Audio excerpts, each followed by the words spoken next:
देखिए दोस्तों, आज हम जो चर्चा करने वाले हैं वो चर्चा करने वाले हैं संधि से संबंधित। क्योंकि इससे पहले हमने संधि, उसकी परिभाषा, उससे संबंधित नियम, साथ ही साथ हमने स्वर संधि के 5 प्रकार उसकी चर्चा की थी। व्यंजन संधि के हम लगभग 2 से 3 नियम पढ़ चुके थे। आज हम जो देखने वाले हैं वो देखने वाले हैं व्यंजन संधि से संबंधित नियम है, और व्यंजन संधि से संबंधित जो नियम था, ठीक है, उसमें चौथा नियम हम कर रहे हैं। और चौथा नियम जो है आपका वो है म संबंधी नियम। ठीक है,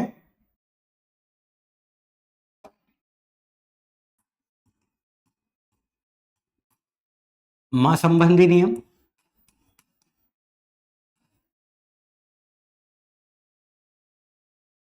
इस नियम में क्या होता है दोस्तों, यदि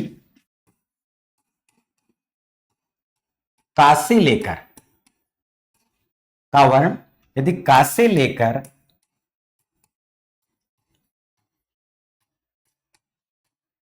स्रा स्रा वर्ण तक, यदि का से लेकर स्रा वर्ण तक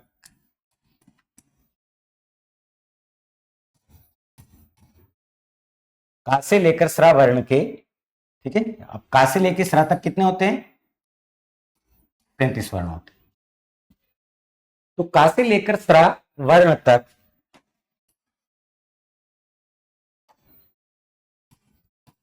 का मेल,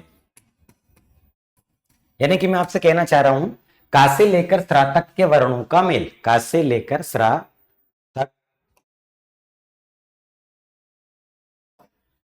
तक के वर्णों का मेल यदि मा वर्ण से होता है। मा वर्ण भी कैसा? स्वरहित, आधा। ठीक है, यदि का से लेकर स्रा तक के वर्णों का मेल मा वर्ण से होता है तो मावर्ण, कौन सा मावर्ण? स्वर रहित, आधा मावर्ण अनुस्वार में बदल जाता है।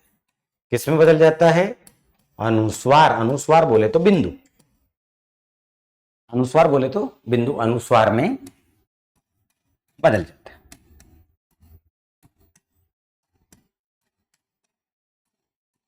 कैसे बदल जाता है? जैसा मान लीजिए ऊपर देख रहे हैं आप, एक शब्द है संबंधी। संबंधी, इसका हम संधि विच्छेद करेंगे तो सम प्लस बंधी।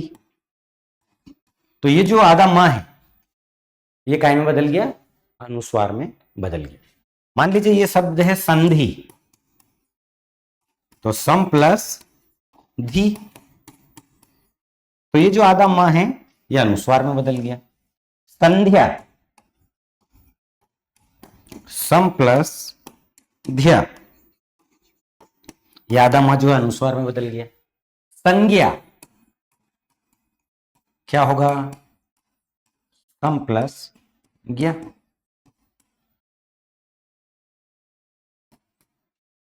संयम, सम प्लस यम, संयम। संघर्ष, सम प्लस घर, संघर्ष। संतोष, सम प्लस तोष, संतोष।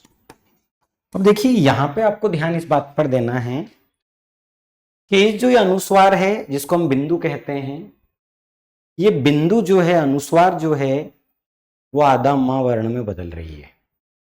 अब जैसे बंधी में लगा हुआ था तो बंधी अपने आप में एक शब्द है। यदि इसका भी मैं वर्ण विच्छेद करूं कि धा है तो धा का पंचमा अक्षर ना हो जाएगा तो बिंदु नाम में बदल जाता है ऐसे। ठीक है, तो सम प्लस गया संज्ञा, सम प्लस यम संयम, सम प्लस घर संघर्ष, सम प्लस तोष अहंकार,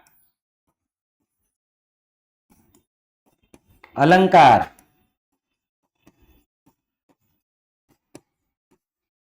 ठीक है, संजय। जहां पे आपको अनुस्वार दिखाई दे रहा है वहां से आप विच्छेद करेंगे। तो अहंकार का क्या? अहम प्लस कार, अलम प्लस का अलग का अर्थ होता है श्रृंगार, आभूषण। संजय, सम प्लस जय। तो आपको जो ध्यान देना है वो इस नियम में ये देना है कि म संबंधी नियम में क्या होता है, का से लेके स्रा तक का कोई सा भी वर्ण आ जाए, ठीक है, संख्या नहीं होती है लेकिन हमने फिर भी काउंट कर लिया तो 37 मान लिए। तो का से लेके स्रा तक के वर्णों का मेल स्वर रहित माँ वर्ण से होता है, आधा माँ वर्ण से होता है। तो आधा माँ वर्ण काय में बदल जाता है, अनुस्वार में बदल जाता है, इस बिंदु में बदल जाता है, जिसके उदाहरण हमने देखे। ठीक है, चलिए आगे बढ़ते हैं। इसी माँ संबंधी नियम में एक स्वयं वर्ण होता है माँ वर्ण, एक रहित है एक सहित है, उसको भी हम देख लेते हैं। देखो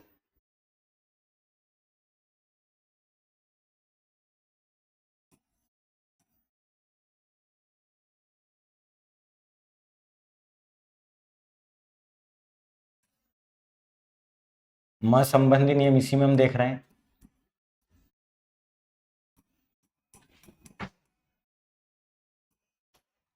यदि स्वर रहित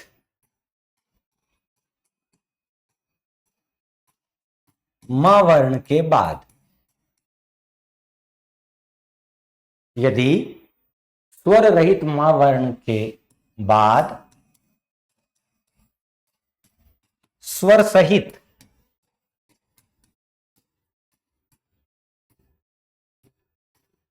माँ वर्ण आए, यानी कि रहित का मतलब एक आधा होगा, सहित का मतलब पूरा होगा। यदि स्वर रहित माँ वर्ण के बाद स्वर सहित माँ वर्ण आए तो स्वर रहित यानी कि आधा स्वर रहित माँ वर्ण अनुस्वार में नहीं बदलता, अनुस्वार में नहीं बदलता, यानी कि बिंदु में नहीं बदलेगा, यथावत रहेगा। ठीक है, क्या रहेगा, यथावत रहेगा, जैसा है वैसा, कोई परिवर्तन नहीं।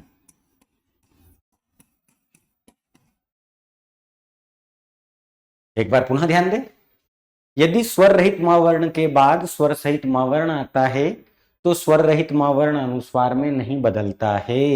जैसे उदाहरण के रूप में हम बात करते हैं, जैसे सम प्लस मान। अब ये सम प्लस मान में ये माँ आधा है, ठीक है, अनुस्वार में ना बदल के यथावत रहेगा सम्मान। सम प्लस मान सम्मान। सम प्लस मुख,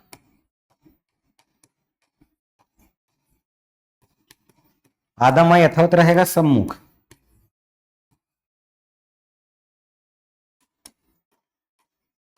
सम प्लस मोहन सम्मोहन, है ना। सम प्लस मेलन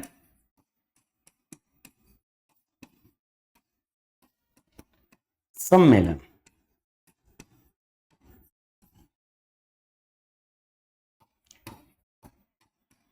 सम प्लस मिलन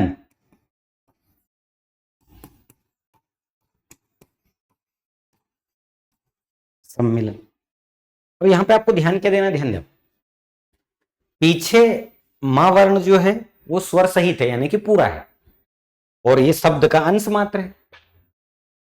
सम सम, अब ये सम क्या है, इसको हम बोलेंगे उपसर्ग, ठीक है, इसको हम बोलेंगे शब्द का अंश मात्र, शब्दांश।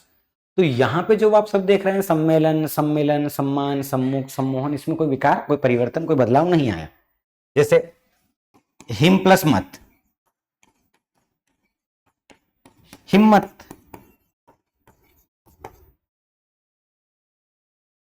ठीक है।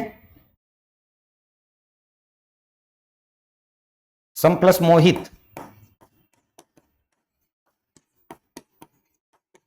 सम्मोहित।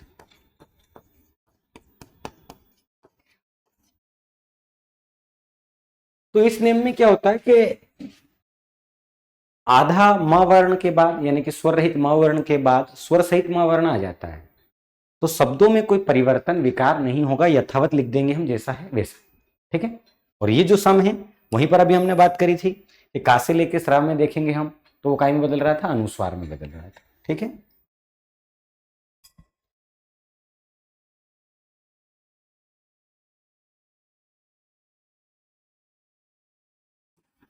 अब बात करते हैं दोस्तों ता संबंधी नियम।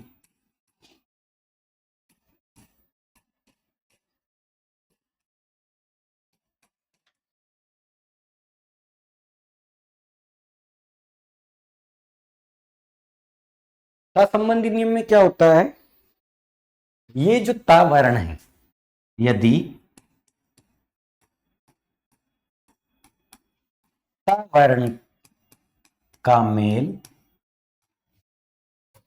चा, जा, ला, टा, डा वर्ण से होता है, ध्यान देना। यदि ता वर्ण का मेल चा, जा, ला, टा, डा वर्ण से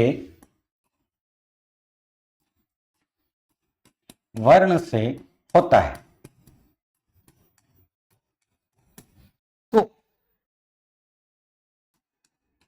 तो तावर्ण उसी वर्ग के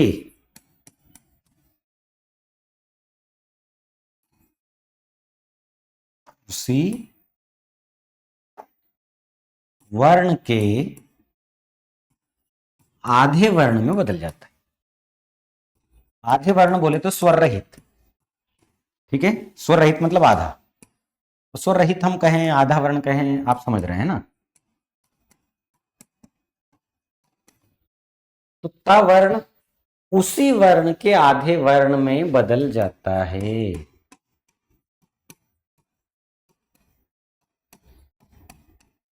कैसे बदल जाता देखिए, ये तावर्ण है, इस तावर्ण का मेल यदि चा से होता है तो आधा ता आधा चा और चा यथावत। तावर्ण का मेल यदि जा वर्ण से होता है तो आधा ता आधा जा, जा यथावत। ता वर्ण का मेल यदि ला वर्ण से होता है तो आधा ता आधा ला, ला यथावत। ता वर्ण का मेल यदि टा वर्ण से होता है तो आधा ता आधा टा, ता यथावत। वैसा का वैसे यदि आधा ता का मेल डा वर्ण से होता है तो आधा ता आधा डा, डा यथावत रहता है। ठीक, सब देख लेते हैं। जैसे उत प्लस चारण, उत प्लस चारण में क्या है, ये उ यथावत, आधा ता का मेल किससे हो रहा है, चा से, तो आधा चा हो जाएगा, चारण यथावत, तो उत प्लस चारण का उच्चारण। उत प्लस ज्वल, अब दोस्तों ज्वल में वर्ण आधा है और आधा ता भी आधा जा बनेगा, तो उज्जवल, याद रखना, आपको याद रखना है, ये उज्जवल शब्द ऐसा लिखाता है। ठीक है, भारत सरकार की एक उज्ज्वला योजना भी चल रही है ना, गैस टंकी वाली, तो उज्जवल में दोनों ज वर्ण आधे आधे आते हैं। क्यों आते हैं, क्योंकि आधा ता आधा ज बन जाएगा और ज पहले से ही आधा था, तो उत प्लस ज्वल उज्ज्वल। उत प्लस लेख, उत प्लस लेख क्या होगा, उल्लेख। तत् प्लस टीका, ये ता और ये आधा ता है, ये टा बन जाएगा, तट टीका, तट प्लस टीका, तट टीका। यानी कि जहां पे समुद्री जहाज खड़े रहते हैं ना, समुद्र के किनारे पर, जिसको हम बंदरगाह कहते हैं, समुद्री जहाज जहां खड़े रहते हैं उस स्थान को बोलते हैं तट टीका। उड्डयन, उत प्लस डयन, वो ऐसा कैसे, आधा ता का मेल डा से हो रहा है तो आधा डा, उड्डयन। आप ऐसा भी लिख सकते हैं, ये भी सही है, आप ऐसा भी लिख सकते हैं, दोनों सही। ठीक है, तो ये हुआ दोस्तों आपका ता संबंधी नियम। क्या बोल रहा था, एक बार पुनः ध्यान दीजिए। यदि आधा ता का मेल चा वर्ण से, जा वर्ण से, ला वर्ण से, टा वर्ण से, डा वर्ण से होता है, चा जा ला टा डा वर्ण से होता है, तो आधा ता उसी वर्ण के आधे वर्ण में बदल जाता है। उसी वर्ण मतलब चा, जा, ला, टा, डा, उसी के स्वर रहित वर्ण आधे वर्ण में बदल जाता है। ये उसके उदाहरण। ठीक है, चलिए बात करते हैं, आगे बढ़ते हैं।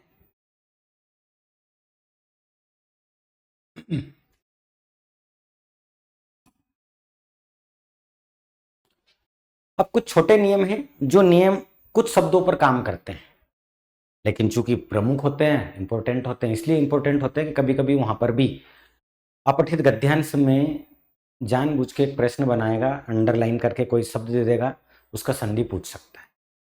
ठीक है, तो संधि में जो नियम प्रमुख है उनकी चर्चा के साथ साथ जो गौण नियम होते हैं उन्हें भी हमें थोड़ा सा देखना है। तो देखिए कैसे, एक होता है सहसंबंधी नियम।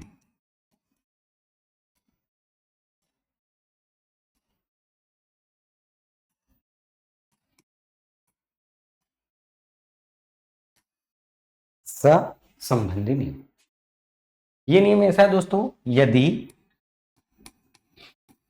उपसर्ग, ठीक है, उपसर्ग, उप का अर्थ होता है समीप, सर्ग यानी सृष्टि, तो शब्दों के पहले समीप आकर जो नए शब्दों का निर्माण करता है उसे हम उपसर्ग कहते हैं। यदि उपसर्ग या स्वर, स्वर ना के बराबर लेकिन हम उपसर्ग कह सकते हैं, लेकिन कुछ जगह पर जो क्या है मूल उपसर्ग ना होकर शब्द रहेंगे तो फिर वहां पे हमें स्वर निकालना पड़ेगा। ठीक है, तो यदि उपसर्ग या स्वर के बाद वर्ण आता है तो सवर्ण सवर्ण में बदल जाता है, यानी कि सरोते का सा षड्यंत्र के सा में बदल जाएगा। ठीक है, एक बार पुनः ध्यान दीजिए, यदि उपसर्ग या स्वर के बाद सवर्ण आता है तो सा में बदल जाता है, यानी कि सनम कहूं या सोनम कहूं, सनम वाला सा षड्यंत्र वाले सा में बदल जाएगा। अब यहां पे यदि वो स्वर रहित में हो, आधे में होंगे तो आधे में बदलेंगे, स्वर सहित हो पूरे में है तो पूरे में बदलेंगे। ठीक है, तो यदि उपसर्ग के बाद सवर्ण आता है तो सा में परिवर्तित हो जाता है।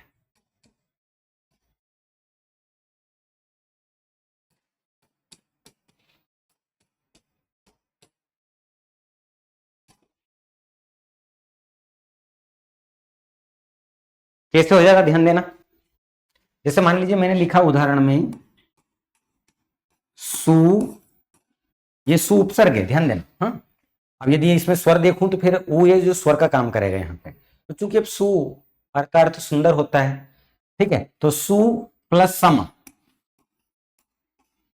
तो उपसर्ग के बाद, ये उपसर्ग के बाद सा वर्ण आए तो सा में बदल जाता है, तो सरोते का सा षटकोण के सा में बदल गया, सु प्लस समा सुषम, सरोते का सा षटकोण के साथ, सु प्लस स्मिता,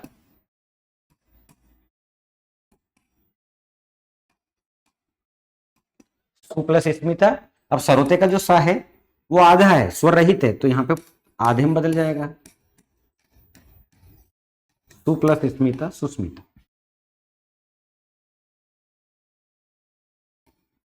परि प्लस सद, परि प्लस सद परिषद, स,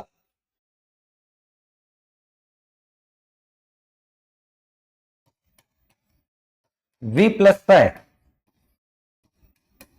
विषय, वी प्लस पाद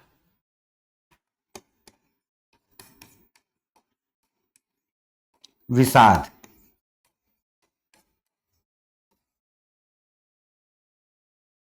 अभी प्लस सेक,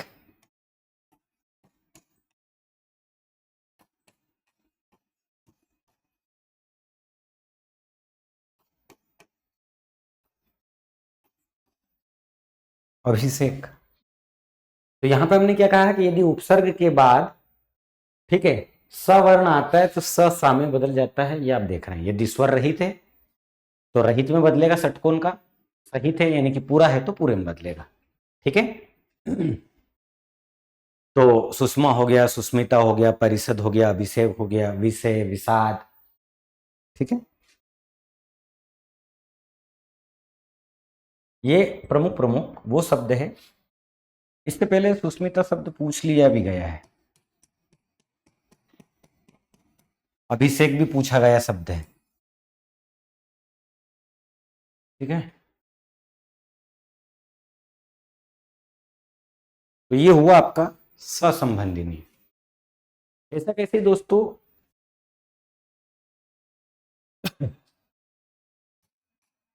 न संबंधी नियम।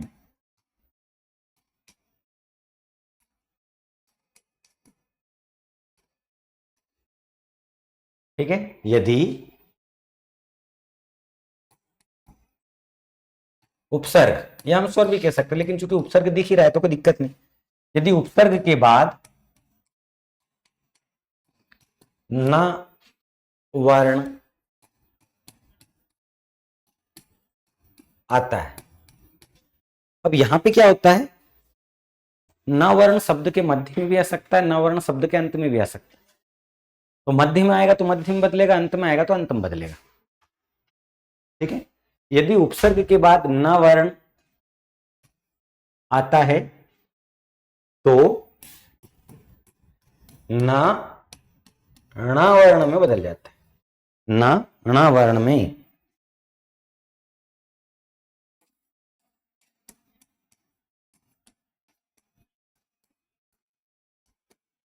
बदल जाता है।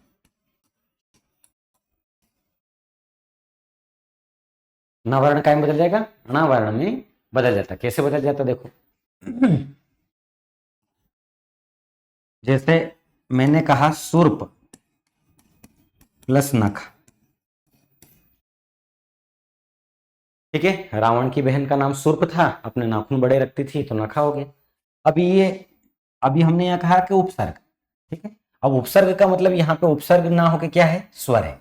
तो हम ऐसा भी लिख सकते हैं, जैसे पिछले नियम में हम लिखा स्वर, तो या तो उपसर्ग हो सकता है या स्वर हो सकता है। अब स्वर क्यों लेंगे यहाँ पे, क्योंकि स्वर इसलिए है क्योंकि व्यंजन जो है पा, इसमें सा अपने आप निकल जाएगा। तो सुर्प प्लस नखा, सुरपण, सुरपणख, ना में बदल गई। ठीक है, परी प्लस नीति, परी प्लस नीति, परिणीति,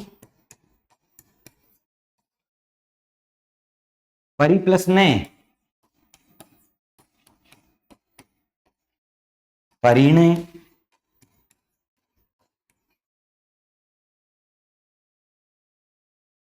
ठीक है, प्र प्लस मान। अब देखिए मैंने आपसे कहा है, यदि उपसर्ग के बाद या स्वर के बाद ना वर्ण आता है तो ना ना में बदल जाता है, लेकिन यहां पे ये तो ना पीछे भी है। ठीक है, यहां तो चलो हम मान सकते हैं कि नखा, नीति, नय ये उपसर्ग के बाद था, लेकिन यहाँ तो शब्द के अंत का वर्ण है। लेकिन फिर भी इसमें नियम चलेगा कि प्र प्लस मान प्रामाण, प्र प्लस नाम, प्र प्लस नाम, प्रणाम, प्र प्लस नव है ना हमारे पूर्व राष्ट्रपति प्रणब मुखर्जी जी, तो प्र प्लस नव प्रणव।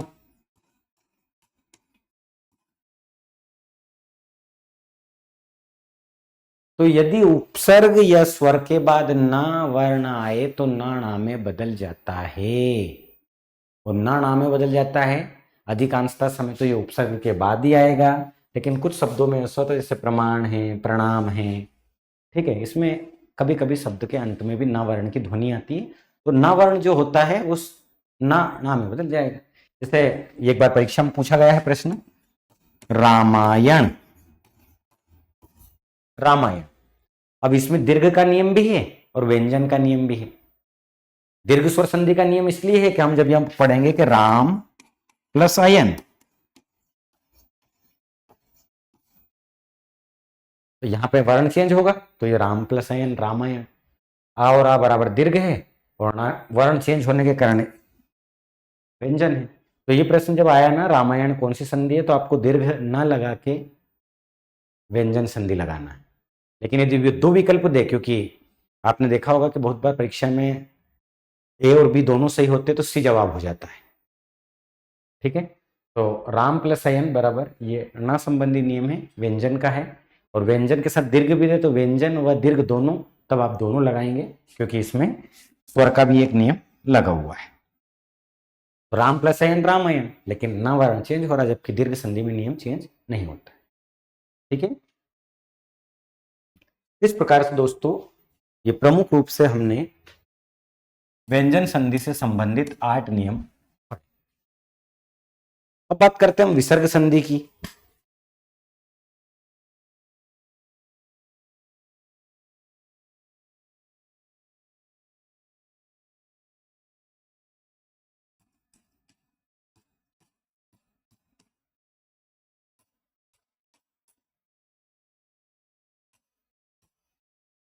विसर्ग संधि में देखिए, विसर्ग में क्या होता है, यदि विसर्ग यानी कि बिंदु के नीचे बिंदु को हम विसर्ग कहते हैं, यदि विसर्ग के बाद, यदि विसर्ग के बाद स्वर या व्यंजन आए, यदि विसर्ग के बाद स्वर या व्यंजन आए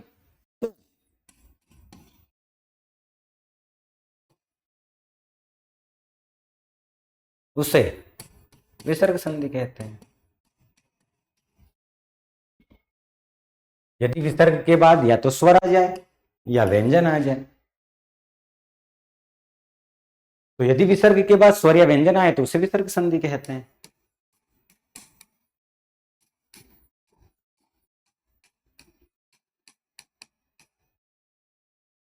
और विसर्ग में क्या है, ये दो बिंदु जो है, इसके बाद स्वर भी आ सकता है, इसके बाद व्यंजन भी आ सकता है।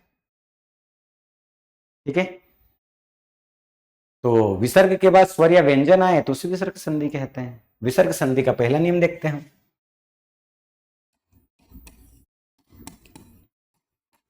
विसर्ग का ओ होना, विसर्ग का ओ होना, यदि विसर्ग से पहले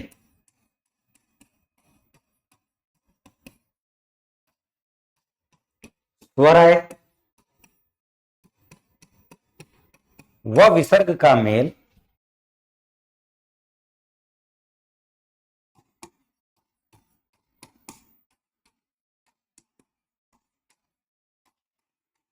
सघोष वर्ण से हो,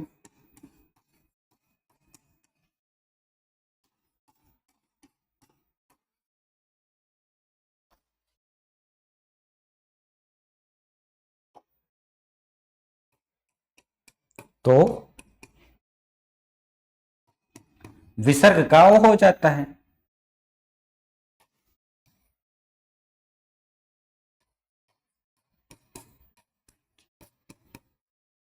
क्या हो जाता है दोस्तों, विसर्ग का ओ हो जाता है।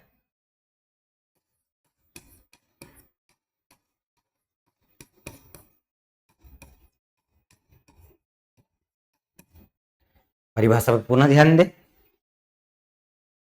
विसर्ग का ओ होना, ये ओ की मात्रा है, यदि विसर्ग से पहले स्वर आए वह विसर्ग का मेल सघोष वर्ण से हो। अब सघोष आपको पता होगा, बता देता हूं, समझा देता हूं क्या होते हैं। सघोष वर्ण से हो तो विसर्ग का ओ हो जाता है, जैसे मनः प्लस हर, ये हा सघोष वर्ण है, तो दो बिंदु से पहले ये जो ना वर्ण है इस पे ओ की मात्रा लग जाएगी, तो मनः प्लस हर मनोहर। तो दोस्तों सघोष वर्ण जो होते हैं ना वो ऐसे 31 होते हैं, और ये दूसरे शब्दों में सघोष आएंगे तब ओ की ध्वनि बनेगी।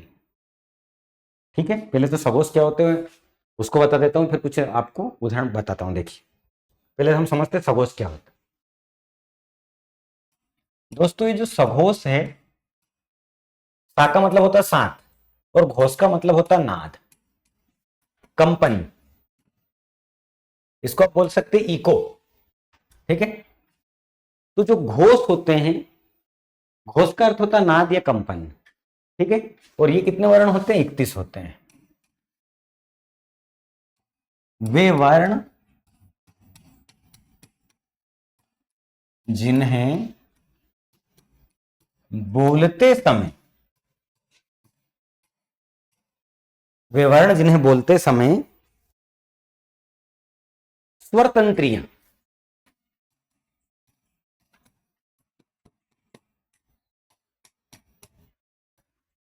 पास पास हो व उनमें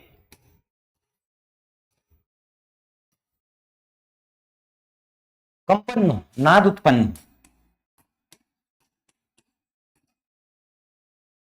क्या कहा? वे वर्ण जिन्हें बोलते समय स्वर तंत्रियां जो है वो पास पास आ जाए। हमारा मुख विवर की जो स्वर तंत्रियां हैं, कंठ है, तालव्य, मूर्धन्य, दंत्य, ओष्ठ है, तो स्वर तंत्रियां पास पास आएगी तो उनमें क्या होगा? कंपन होगा, नाद होगा, इको होगा।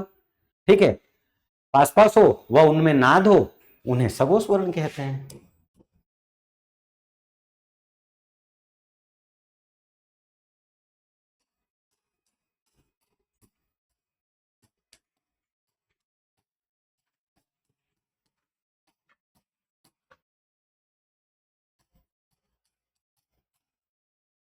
और ये कितने होते हैं? 31। देखिए, स्वर इसमें 11 और व्यंजन हमारे 20, तो 20 और 11 31, ये सगोष वर्ण होते हैं। स्वर 11 के 11 ही आपको याद ही, एक बार फिर भी देख लीजिए।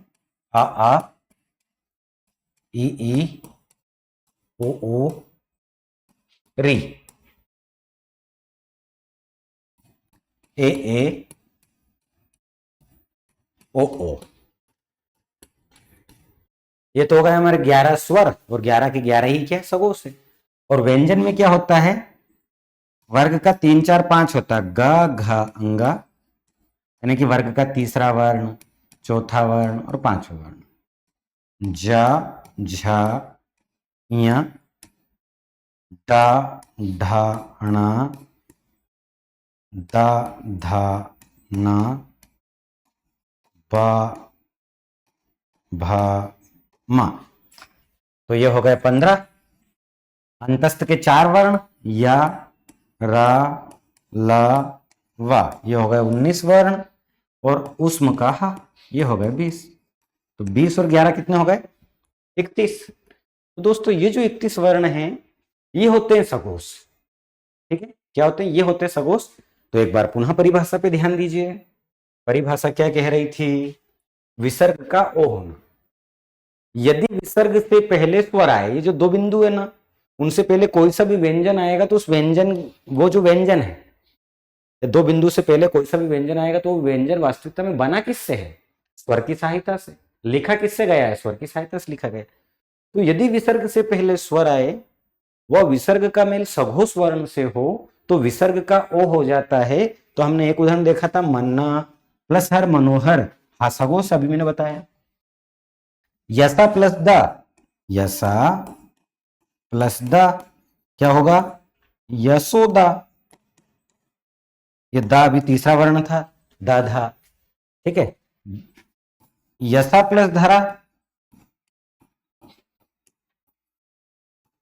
यशोधरा।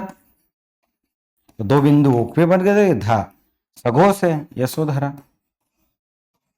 मना प्लस ज, मनोज।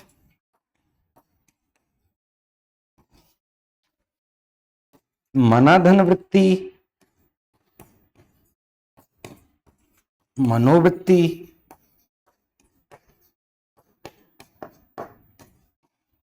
ठीक है, तो यहां पे क्या है?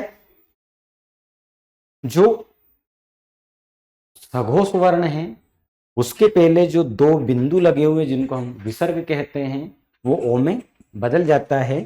और यहां पे ये जो नियम था, ये कोई से भी सघोष के वर्ण आ जाए तो बदल जाएगा। ठीक है, जैसे और भी शब्द ले लेते हैं हम, जैसे मैंने लिखा है यहाँ पे, मना धन रथ, क्या होगा? ये दिखाई दे रहा है यहां पे, मनोरथ।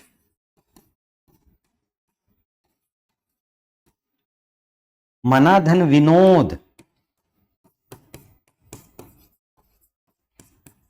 मनोविनोद, ये वाह।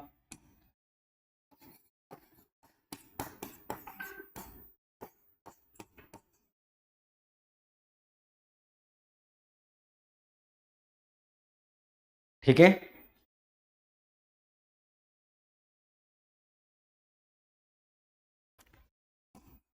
सरा प्लस ज, ये जा कहाँ है, ये जा, सरा प्लस ज सरोज, सरा प्लस वर, ये वाह सरोवर। दो बिंदु पे किसकी मात्रा लग गई? ओ की मात्रा लग जाती है। पहला नियम था विसर्ग का ओ होना। बात करते हैं दूसरा नियम। तो दोस्तों जैसे विसर्ग का ओ होता है वैसा का वैसा ही एक नियम है विसर्ग का र होना। दूसरा नियम है ये विसर्ग का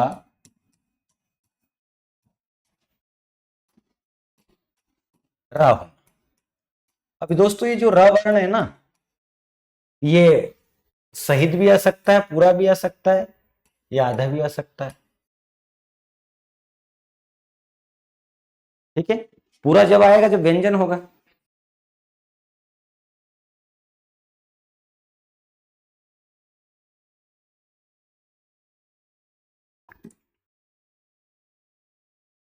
देखिए क्या है, विसर्ग का रावर्ण होना। अब रावर्ण आधा भी होगा, इसको हम बोलते हैं रेफ बिंदु। ठीक है, और ये जो है अंतस्थ का वर्ण है रा। यदि विसर्ग से पहले स्वर आए, अब हम हर बार विसर्ग से पहले स्वर क्यों बोल रहे हैं? क्योंकि हमने जब क्लास की शुरुआत की थी तो हमने बात करी थी कि जो व्यंजन होते हैं वो स्वर की सहायता से लिखे जाते हैं। तो जितने भी व्यंजन है उसमें मैं हलंत लगा के स्वर निकाल सकता हूं। ठीक है, तो यदि विसर्ग से पहले स्वर आए वह विसर्ग, यदि विसर्ग से पहले स्वर आए वह विसर्ग का मेल सघोष वर्ण से हो। अभी मैंने बताया आपको 31 सघोष वर्ण से हो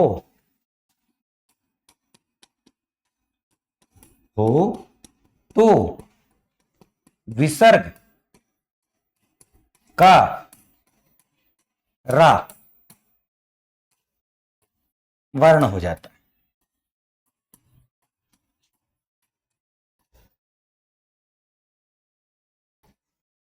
क्या हो जाएगा? रा वर्ण हो जाएगा। कैसे हो जाएगा? देखो, यदि स्वर आ जाए तो नी प्लस आस,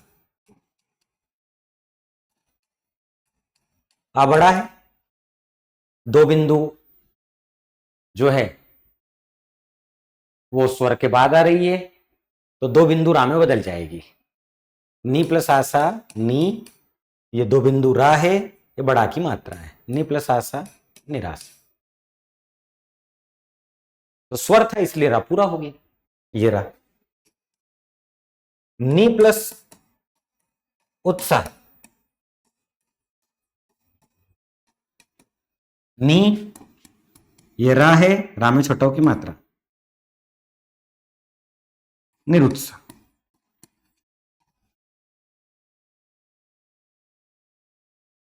ठीक है,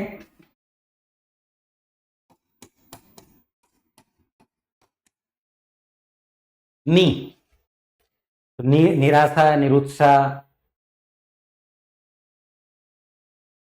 अब यदि यहीं पर मैं बोल देता कि नी प्लस जन, तो पीछे व्यंजन था, तो ये जो दो बिंदु है आधे रा में बदल जाएगी, निर्जन। आसी दो बिंदु प्लस वाद, पीछे व्यंजन था तो व्यंजन के कारण रा में बदल जाएगी आशीर्वाद। जबकि यहीं पे नी प्लस आहार करता, नी प्लस आहार, तो क्या हो जाएगा? निराहार। नी प्लस अर्थक करता, क्या हो जाएगा? निरर्थक। आ छोटा है तो रा छोटा है, बड़ा है तो रा बड़ा है, छोटा ऊ है तो रू छोटा ऊ है। आपने शब्द सुना होगा ना, दूह प्लस ऊह, ऊ बड़ा है तो कठिन शब्द के लिए हम इस्तेमाल करते हैं द्रुह। जब स्वर स्वर आएगा तो रा पूरा होगा, जब पीछे व्यंजन आएगा तो रा आधा होगा। तो आशीर्वाद ऐसे लिखें दोस्तों, परीक्षा में पहले पूछ लिया गया है। आशीर्वाद, लोग आशीर्वाद को आरसीवाद लिख देते हैं, ये सर्व बड़ी की मात्रा जो लगी उसके पीछे लगा देते हैं, गलत हो जाता है, ये शुद्ध है। अन्यथा ये आप लिखोगे आरसीवाद तो ये अशुद्ध है, और ये अशुद्ध है, ये शुद्ध है, क्योंकि ये ध्वनि आ रही है और सुनाइयां देती है। आशी प्लस वाद आशीर्वाद, ठीक है। जैसे दुर्योधन, दु प्लस योधन, दु प्लस योधन दुर्योधन।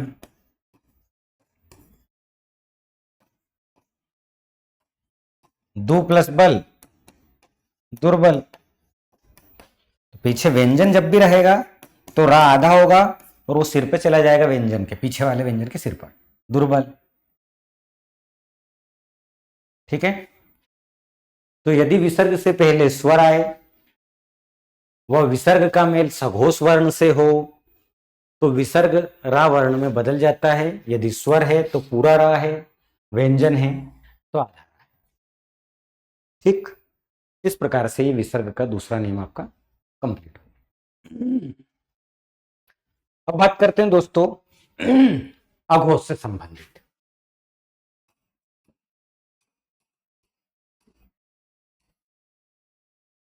अघोष वर्ण जो होते हैं हमारे, वो 13 होते हैं। जैसे मैंने अभी आपसे कहा था कि सघोष वर्ण कितने होते हैं, तो वो 31 होते हैं, और 31 का अपोजिट कर दो आप 13। तो अघोष वर्ण में क्या होता है दोस्तों, स्वरतंत्रियां दूर दूर रहती है। वहां पे स्वरतंत्रियां पास पास आ रही थी, तो पास पास आएगी तो ध्वनि में क्या होगा, नाद होगा, कंपन होगा, एक दूसरे से टकराएगी। तो अघोष वर्ण में क्या होता है, स्वरतंत्रियां टकराती नहीं, दूर दूर हो जाती। तो वे वर्ण जिन्हें बोलते समय स्वरतंत्रियां दूर दूर हो, उन्हें अघोष वर्ण कहते हैं। वे वर्ण जिन्हें बोलते समय स्वरतंत्रियां क्या हो, दूर दूर हो। वहां पे सघोष में पास पास थी तो नाद होता था, यहाँ पे दूर दूर है तो कोई नाद, कोई इको, कोई कंपन नहीं होगा। और ये अघोष वर्ण 13 होते हैं। काखा, चाचा, टाठा, ताथा, पाप। अब ये चा, छा के साथ हमेशा ही शक्कर का सा आता है, ता था के साथ हमेशा ही सरोते का सा आता है, और काखा, टाठा और पाफा के साथ हमेशा ही षटकोण का सा आता है। तो ये जोड़े बन जाएंगे तीन तीन के। जब इस नियम को मैं पढ़ाऊंगा ससंबंधी नियम, तो चा भी आएगा, छा भी आएगा, स्वयं में सा भी आएगा। सरोते का सा वाला नियम में आपको पढ़ाऊंगा, ता भी आएगा, था भी आएगा, सा भी आएगा। फिर षटकोण के सा वाला नियम में आपको पढ़ाऊंगा तो काखा, टाठा, पाफा और स्वयं का सा भी आएगा, ठीक है। तो चलिए देखो, हम देखते हैं सबसे पहले ससंबंधी नियम, यहाँ देख लेते पास में ना, ससंबंधी नियम।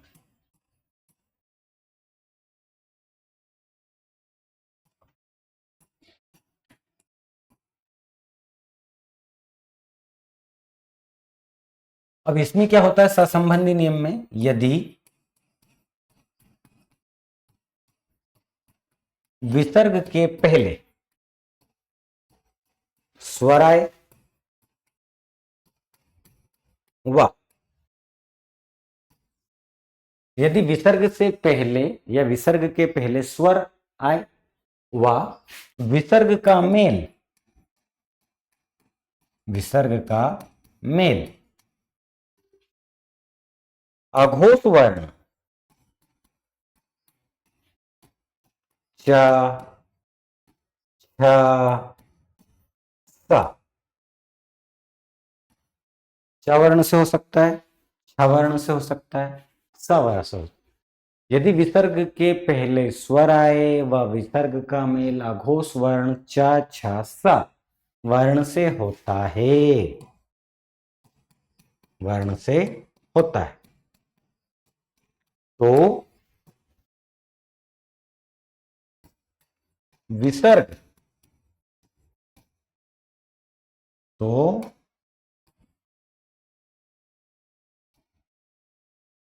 विसर्ग का स्वर्ण हो जाता है, यानी कि विसर्ग आधा सा वर्ण में बदल जाता है, स्वर रहित सा में वर्ण में बदल जाता है। ठीक है, सवर्ण विसर्ग का सवर्ण हो जाता है। कैसे हो जाएगा देखो, मैंने कहा नी प्लस च, ये दो बिंदु है, चा से मेल हो रहा है, तीन में से किसी भी वर्ण से हो सकता है, तो निश्चय विसर्ग दो बिंदु जो आधा चा में आधा सा में बदल गई, नी प्लस च निश्चय, नी प्लस छल छ, नी प्लस छल निश्चल, नी प्लस चिंत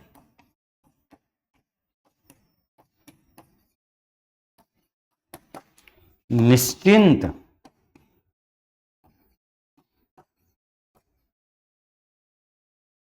ठीक है।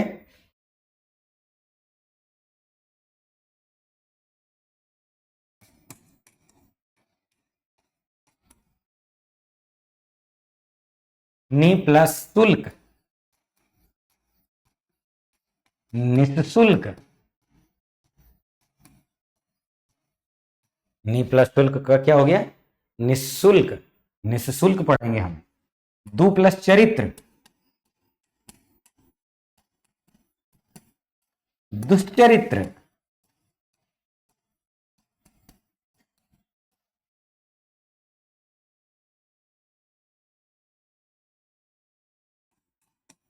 नी प्लस चेष्टा निश्चेष्टा,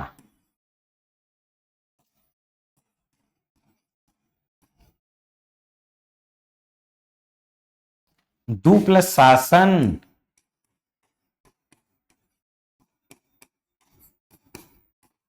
दुष्शासन,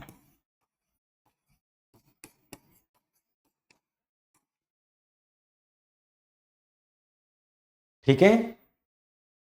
तो अभी हमने क्या कहा था कि यदि विसर्ग के पहले स्वर आए, विसर्ग का मेल अघोष वर्ण च छ स वर्ण से होता है, तो विसर्ग आधा सा में बदल जाता है, दो बिंदु आधा सा में बदल जाता है।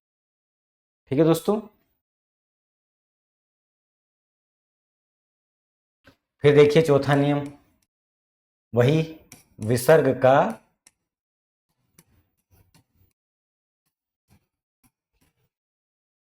विसर्ग का स होना, सरोते का साकार नियम ले लेते हैं अभी हमने देखा था कि ये तीन वर्ण अभी हमने लिए, कौन से लिए थे,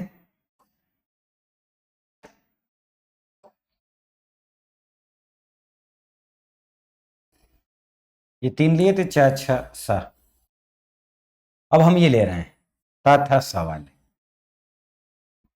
अब हम पढ़ रहे हैं ता था सा वाला नियम। तो देखो कैसे,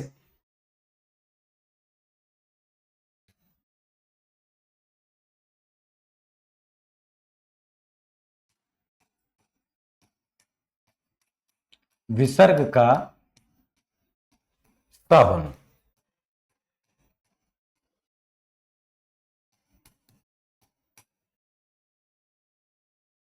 यदि विसर्ग से पहले स्वर आए, यदि विसर्ग से पहले स्वर आए, वह विसर्ग का मेल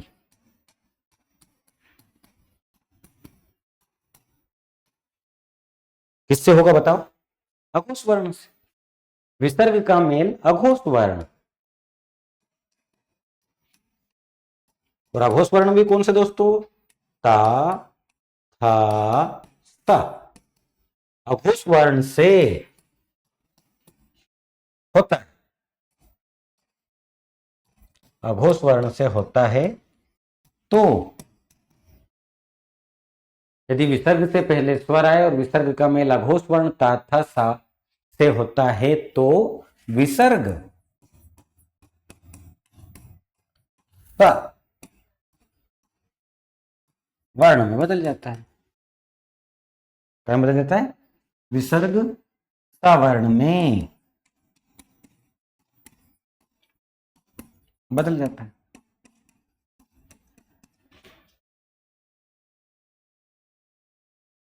देखो कैसे बदल जाएगा।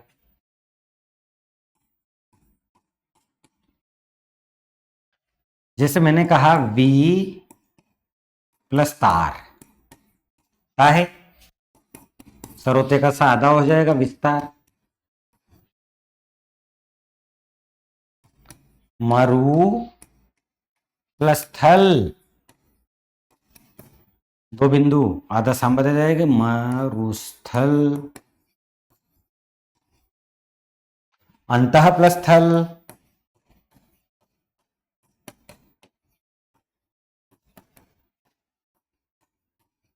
अंतस्थल।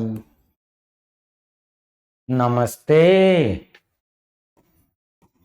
नमा प्लस ते, नमस्ते।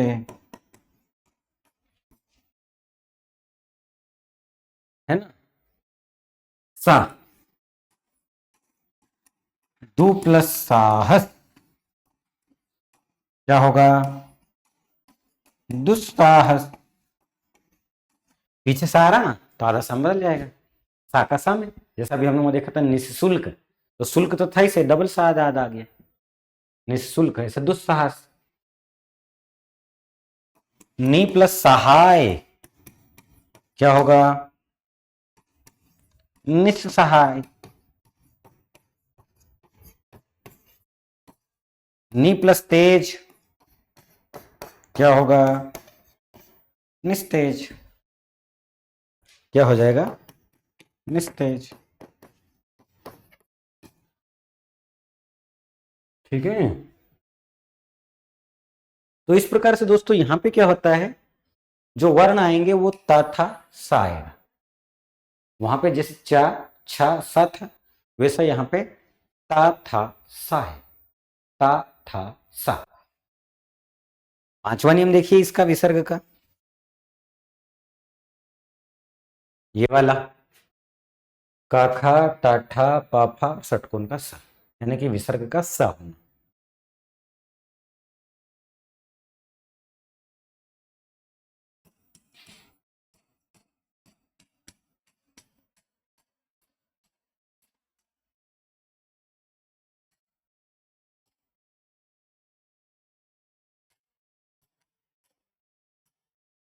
विसर्ग का सा होना।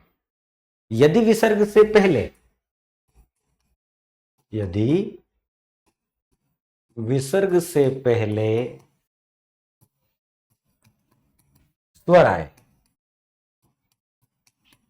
वह विसर्ग का मेल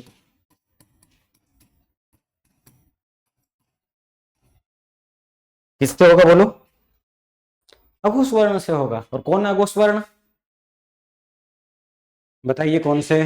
का, खा, ता, ठा, पा, फा, सा।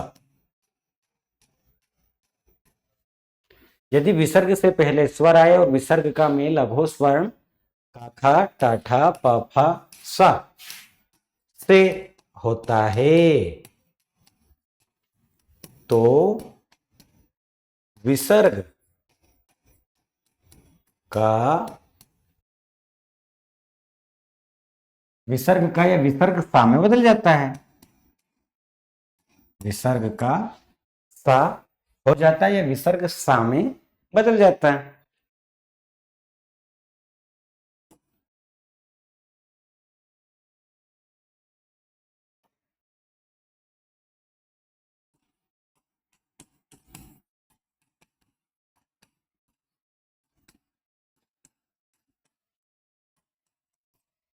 विसर्ग क्या बदल जाता है, सवर्ण में बदल जाता है। देखो कैसे, कहा से ले लेते हैं, दु प्लस कर्म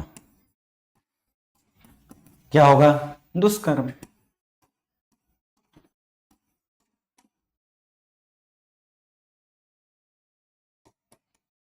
नि प्लस ठोर, निष्ठुर। ठीक है,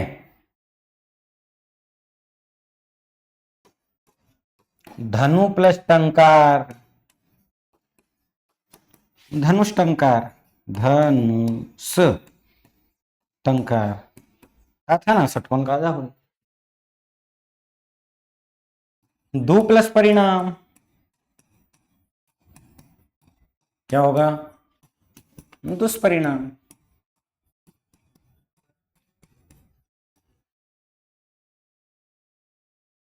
नि प्लस फल क्या होगा, निष्फल।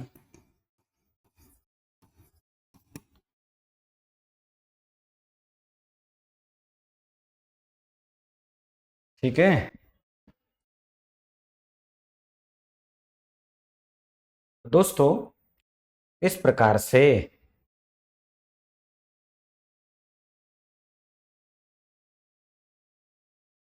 क ख ट ठ प फ षटकोण के साथ से मेल होगा तो अघोष वर्ण स आधे में बदल जाता है।